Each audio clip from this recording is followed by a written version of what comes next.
Magandang hapon po mga ka-agri. Ngayong hapon po mag-harvest po tayo ng ating mga melon mga ka-agri.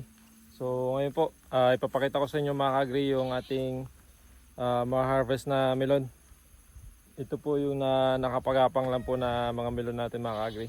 Ito po yung ating Ilocos Gold na karaan, yung honeydew natin. Tapos na po tayo mag-harvest. Ngayon po dito na tayo nag-harvest ngayon sa ating melon na emerald green ng Nonyo Seeds po. So tara mga agri, samahan niyo po kami. Ayan mga agri yung bunga. Ayan.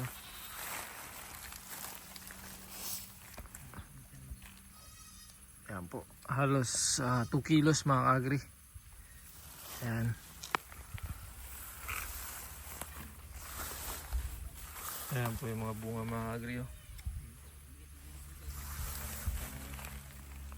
Ayan po. Ayan. Ayan po yung mga bunga. Ito, pitas na rin to na so. Ito ner. Ayan.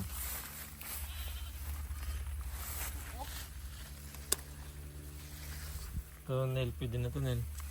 Kilo, hindi pa dito, sabay 1 kilo. Ah, grabe, laki niya nasa. Oh, yan, basta yung parang kulay gatas na siya. Ayan, mga ganyang kulay. Pwede na yan. Malilikat. Kini sir. Ayan. Pati ito maliliit na to. Dalawa. Yung maliliit, Nas, pwede na yan. Basta ano na siya. Ito, pwede na to. Yan. Yan, huwag na. Yan mo na lang muna yung mga ganyang kaliliit. Kami, duwan na ni. Oo, kana. Ha? Ito lang. Oh, yan, dyan. Yan. Yan mga ka-agri. Harvest na tayo.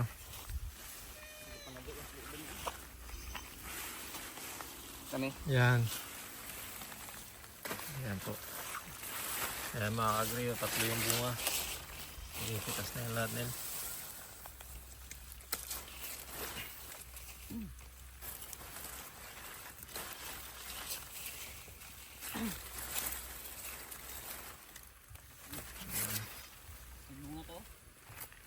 Yan mga ka-agri.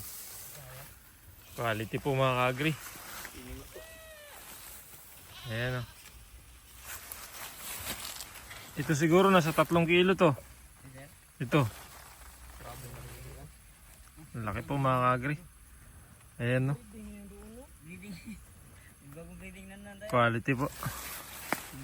Ha? Breeding na naman. Ano na naman? Bigat lang kon sir. Oh, huwag mo na yan. Chicken din bulan ito. Patingin daw. Ay, halak ka. Hybrid na naman to ah.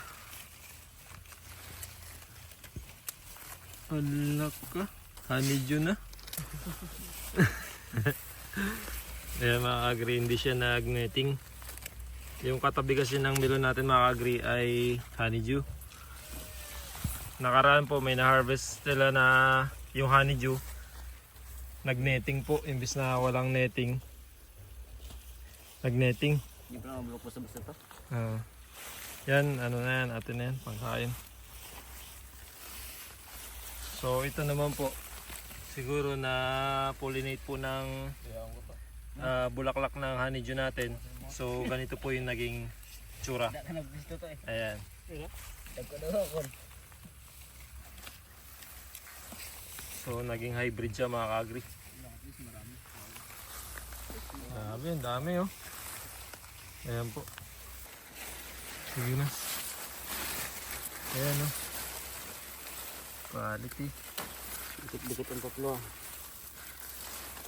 Ito mga ka-agri oh. Putas na. Yun eh. Diyan sa inner, ayos lang rin dyan, Ner. Kuha mo rin lahat ng lalaki dyan. Mga hinog. Tinitibag na sir. Ayan, oh, ganyan. Pala eh. Ayun pa. Kaya na iba. Goods yun. Okay sir. Matibay din pala yan sa basaan sir. Matibay nga sa basaan, no? Sinagot. Yun daw. Ayos, quality. Goods. Takan pa nga. Oo, may tubig ko, lalim.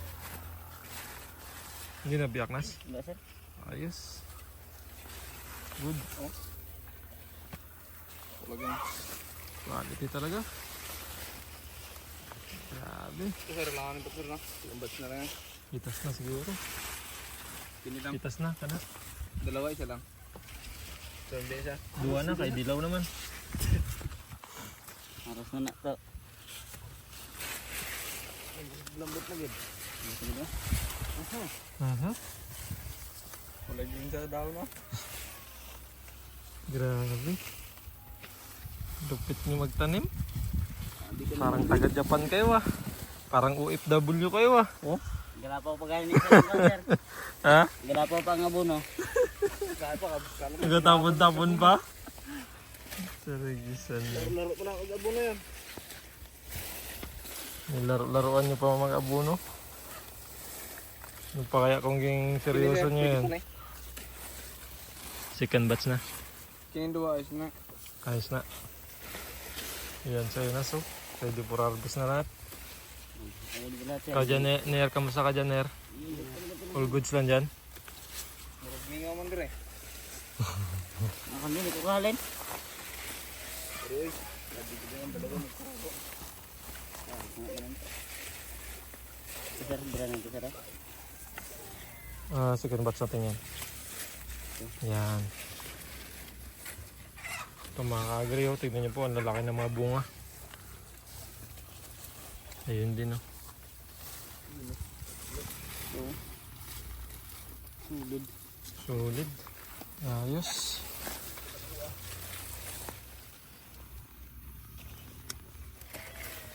Hindi ba pinilibiran mo bukas sa dami? Sir, kini. Ikang batch na lang nga. Sa din? Kana? Sige. Bangat lang dito. Oh, grabe. Diyan to. Ha? Tundog na yun. Dikit-dikit dito. Ayan, dilaw na yan, oh. Basta mapansin mo, parang nagadilaw-dilaw da. Yes, sir. Ayan, hinog na yan. Ayan, tatlo. Hinog na rin. Sige, Nas. Pitas na, Nas. Sunog daan dito. Yan, mga ka-agri, oh. Laki, 3 piraso.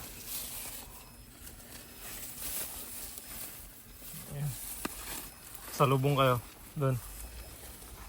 Yan talaga, grabe kalaki, Nas. Uy, solid. Grabe. Quality. Kunin ito. Ay, wag lang muna. Quality, oh.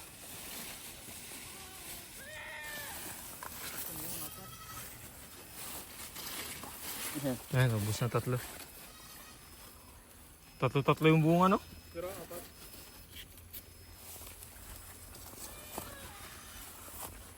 Yung mga ka-agri, 3 rin. Pero grabe din kalalaki.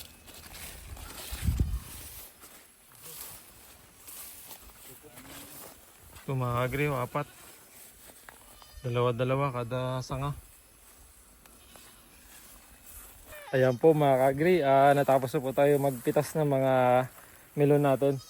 So yan mga ka-agri, kung mapapansin nyo po yung mga napitas natin. Nakakatuwa ito mga ka-agri kasi napakaraming bunga itong mga melon natin ngayon mga ka-agri. So nakakatuwa po. At mamaya mga ka-agri mag-try tayo ng isa at susukatin natin yung tamis ng ganitong klaseng melon mga ka-agri. So yan, papakita ko sa inyo mga ka-agri yung mga naani natin ngayong hapon. Unang ani natin ito mga ka-agri. So siguro meron pa tayong pangalawa hanggang pangatlo. So ayun lang po mga ka-agri, balikan ko kayo mamaya kapag nakapaghakot na po tayo ng ating mga melon. Ayan mga ka-agri, naghahakot na po kami ng mga napitas namin. Yun na. Maawin na. Tagilid ang dump truck ah. Ayan po yung harvest natin mga ka-agri. Palpak na mag-drive. Hindi na ako to ah. Bali-balihong ko na lang to ah. Ikaw. Pwede man sako. Sako sir na. Lagay sa sako bago buhos lang natin dito. Yan o.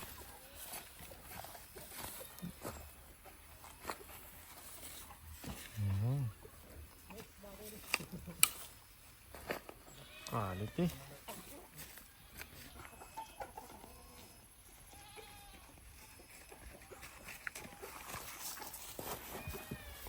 Grabe, lalaki ah. Sige dito. Ayan. Grabe, solid. Dalawang piraso siguro nito, 3 kilo. Baka sobra pa. Sobra pa siguro.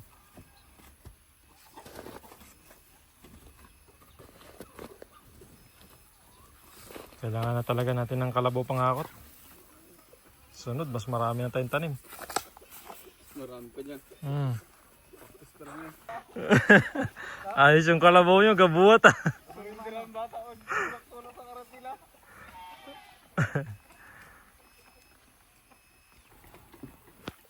Marami pa doon, El. Dito pa naman sir, pangalawang linya pa lang sir. Pangalawang linya pa lang tayo, no? Ay, grabe, daming bunga.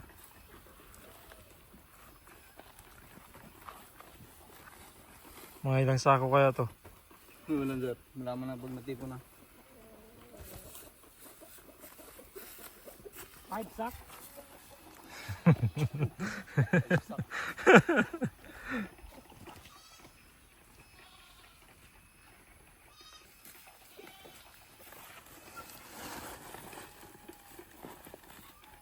Yan, yan.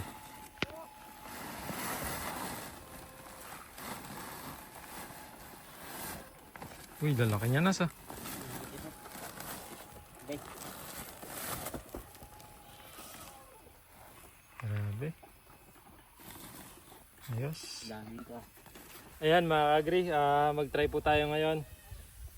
Susukatin natin mga kagri yung bricks ng melon natin.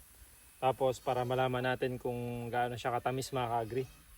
So ito po yung bagong pitas lang din natin ngayon mga kagri. Kasabay rin po nito.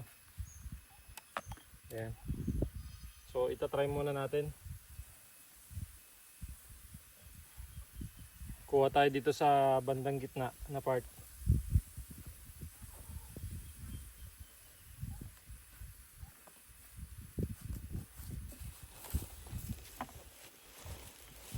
Dami pa doon, Nas. Ay, ito sir. Bumpat pa tayo. Dalawa.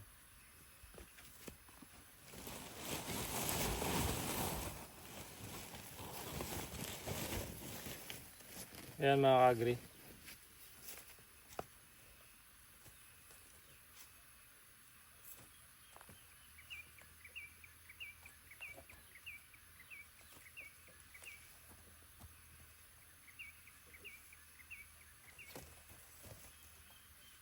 Ayun po. Nasa 15 siya mga kagri.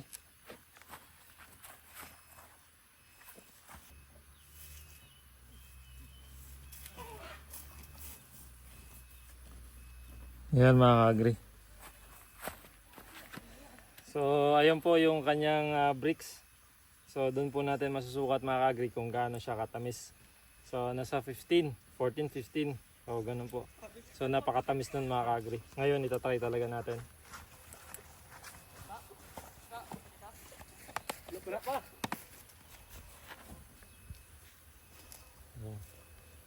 Gawin mo na ka? Sige. Dami pa? Tayo pa sir. Para tapos pangatlo sir. Ilang plat pa? Oh, ganito pa rin kadami siguro sir. Aray, grabe. Siya. Oh, ganun pa rin nga sir. 3 pa rin doon. Ayos dami tayong harvest Sige, pahinga lang muna pag pagod na. Ito, bulok. Kaya mo na kayo. Yun ang gaya natin ganun sir. Yan, ito na po mga kagri. Try natin.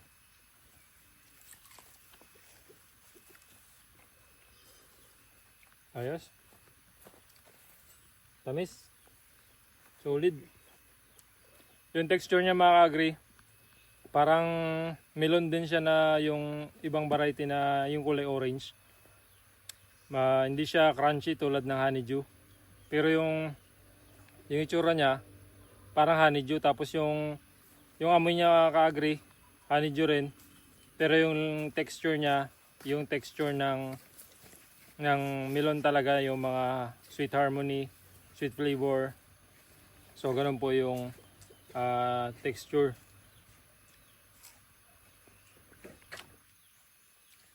Pero yung tamis mga ka-agri, napakalayo sa honeydew at saka sa normal na yung melon, yung kulay orange. Sobrang tamis nito mga ka-agri.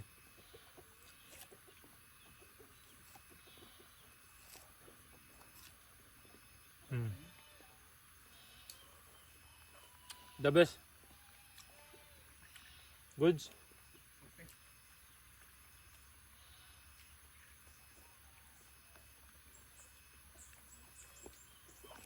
Ayan, ito na po lahat mga ka-agri yung aming napitas. Ayan na po, sinasako na namin mga ka-agri para matimbang natin kung ilang kilo po lahat.